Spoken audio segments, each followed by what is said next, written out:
Buongiorno e ben ritrovati con una nuova edizione del TG Flash di New Sicilia.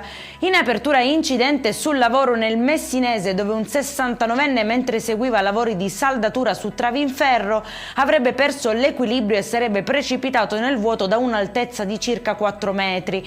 Vana la corsa in ospedale, l'operaio è morto poco dopo l'arrivo, rilievi indagini in mano ai carabinieri. Bloccata a Camporotondo Etneo una corsa clandestina di cavalli grazie all'uso dei droni della questura di Catania. 15 denunciati, sequestrati quasi 5.000 euro in contanti e un pizzino con i nomi degli scommettitori, salvati 2 purosangue inglesi sottoposti a sequestro. Tentata rapina in un centro commerciale di Palermo, 3 giovani aggrediscono il titolare e il figlio dopo essere stati scoperti con la merce rubata. 2 minorenni di 15 e 16 anni sono stati arrestati, mentre un 19enne è attualmente ricercato.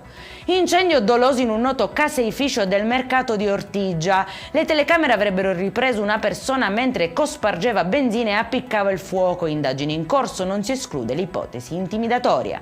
E in chiusura la regione siciliana rilancia il piano di riscatto delle periferie, sbloccati i fondi per il recupero di quartieri a rischio. Il presidente Schifani parla di riscatto sociale e vivibilità, mentre l'accordo regione-comune prevede investimenti complessivi per oltre 60 milioni di euro entro il 2028. Per questa edizione è tutto, prossimo appuntamento alle 19:30, buona giornata.